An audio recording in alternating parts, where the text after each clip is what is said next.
What's up everybody, my name is Serhiy and I'm one of the photographers at Prolix Media, and today we're gonna talk about what makes the good photographs look good. Is it all about the camera you're using or is there something else? Let's find it out.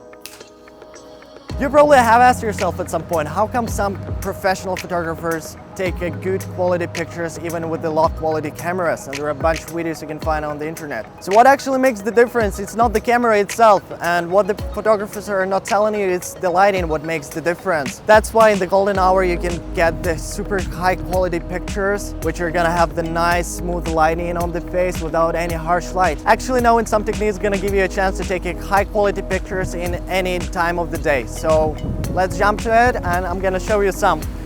So today I have Alex with me from Prolix Media and Jordan, who's gonna help me with the BTS and holding the flash because apparently it's too windy in Winnipeg, and Alex is gonna be modeling for me. He's a sandbag right now.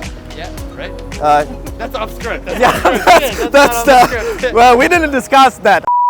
There are a few different ways to take a good quality pictures during the harsh sunlight, which is like right now, it's right about us. So the first one is using a diffuser. The second one is using the shadows around you, which both of them are making some limitations for you because one, you have to have another person to hold the diffuser for you. The second, you are not choosing the place you want to shoot at, you are basically choosing the place that you have to shoot at. So the third option, which I love the best probably, is to use the flash with a softbox, because it's gonna create a nice light on the face, which is gonna be like a studio flash, but you are outside, which is amazing. So let's jump into it and I'm just gonna explain to you how it works. So let's jump quickly and I'm gonna explain you how to use the softbox with a flash on the street to get super nice studio light on your face of your model. So first of all, when you have a transmitter of the camera, you wanna keep it off and set the lighting for the background. All we do right now is setting the exposure for our background. So we are switching for ISO 100. We are raising our frames. We are raising our aperture to make the background look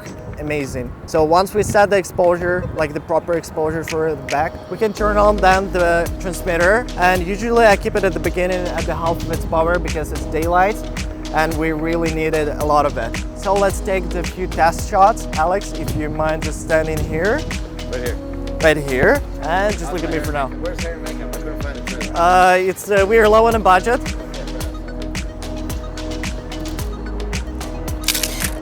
As we can see, we need to raise a little bit of the power of our softbox to get even more better and move it a bit to the side to fill up the shadows from the harsh light. As we can see, it creates the huge difference because there are harsh shadows on the face, which looks not that good. Now we're just gonna move to the second location where the sun is from a different side. And so we can see that it makes the difference in any location. So let's go. Second most important tip is trying to put your model's face away from the sun so they don't squint. And this way, we using the softbox, even if it's gonna be in the shadow, we still can create a nice studio pictures. And the principle of taking pictures is the same. First of all, we are trying to create the proper exposure for the background. So we're just gonna set it for the background first. And the thing is, when we are creating the exposure for the background, the face is gonna be automatically in super huge shadow. So it's gonna be hard to see the face. That's why we're using the softbox, which is gonna lit the model and make it even with the background. So we are making the exposure for background, using the half of the power at the beginning. We wanna raise it to the full power.